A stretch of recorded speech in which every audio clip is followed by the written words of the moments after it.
Olá, meus alunos, e aí estamos trabalhando com radiciação.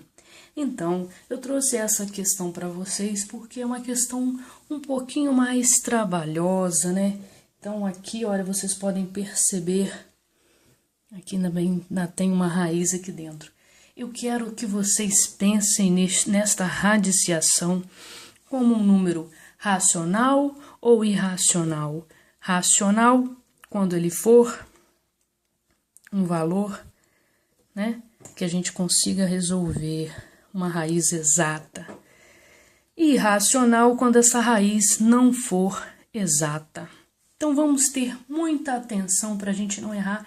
E questões assim costumam aparecer em vestibular, no Enem, em questões de simulado, de múltipla escolha.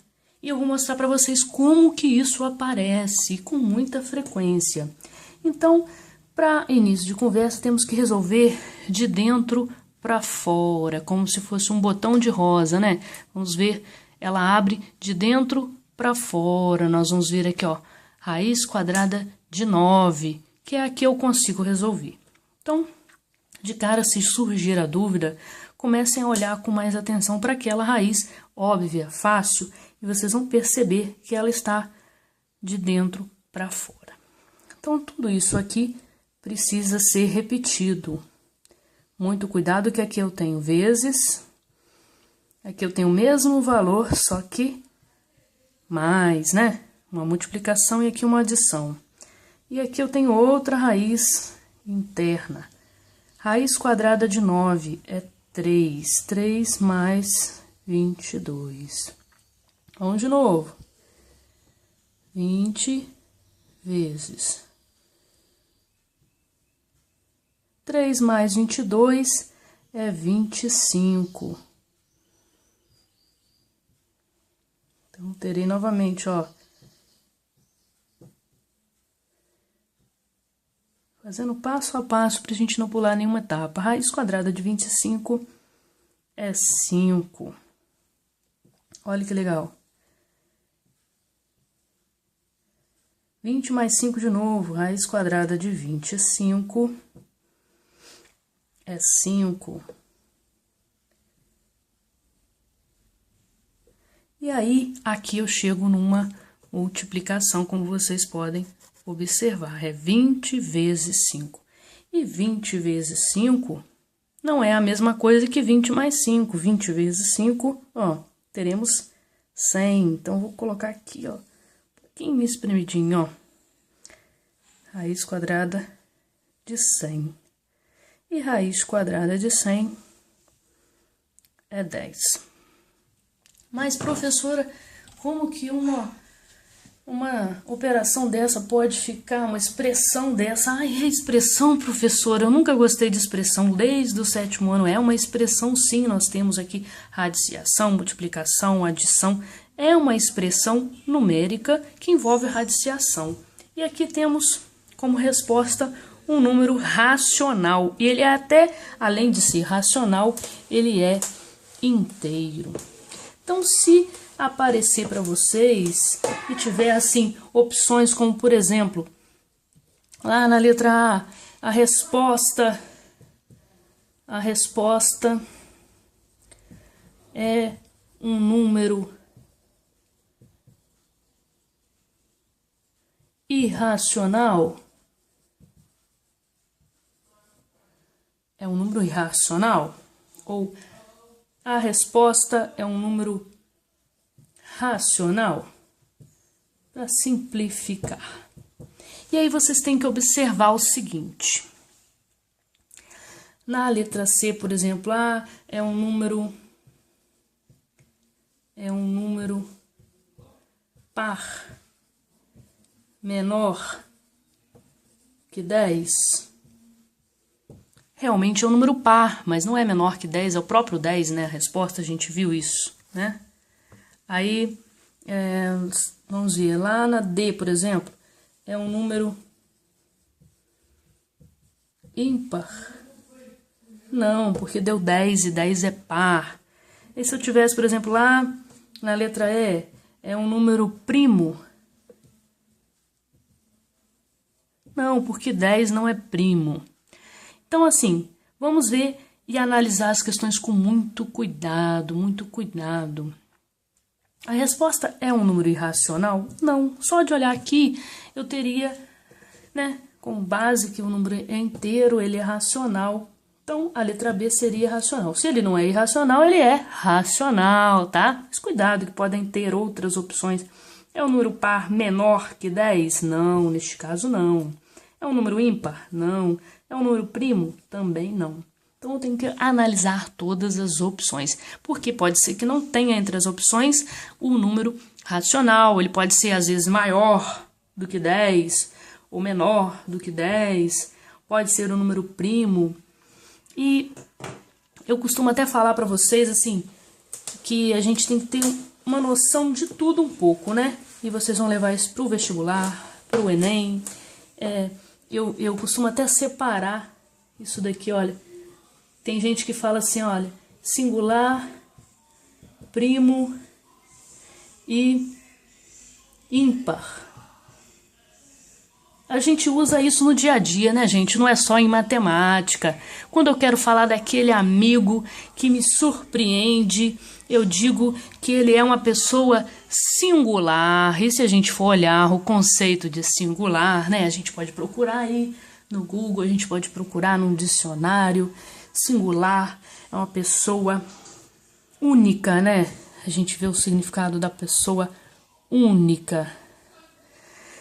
E aí, muita gente coloca como sinônimo, né? A gente tá entrando até agora em língua portuguesa.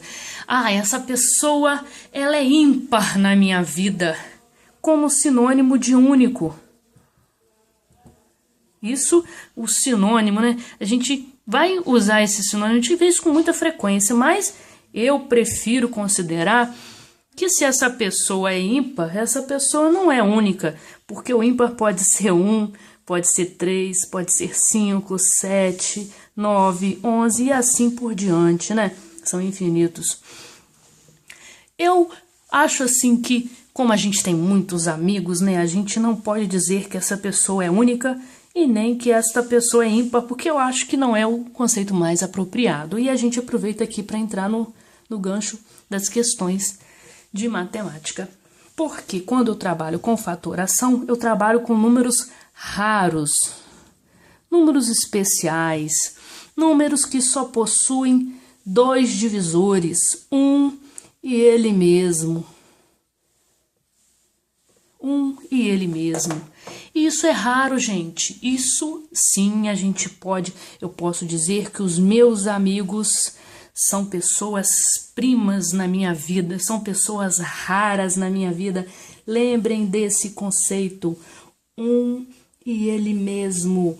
Este é o conceito de primo. Então, quando eu estiver trabalhando com fatoração, eu só vou ter, né, como divisores o 2, o 3, são infinitos também, mas são mais raros de se encontrar, não é isso?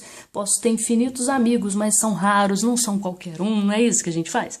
Então, o 1 é primo, gente? 1 não, gente. 1 é singular. 1 não é primo, porque para ser primo tem que ter 2 divisores. E o 1, ele não tem amigos. E para ele ser primo, ele tem que ser amigo dele mesmo, né? E de mais alguém, ele só é amigo dele mesmo, né? Então, para ser primo, ele tem que ter, no mínimo, eu como amiga, né? Então, vamos ver o número 2. Ele é primo e ele é o único número par que é primo.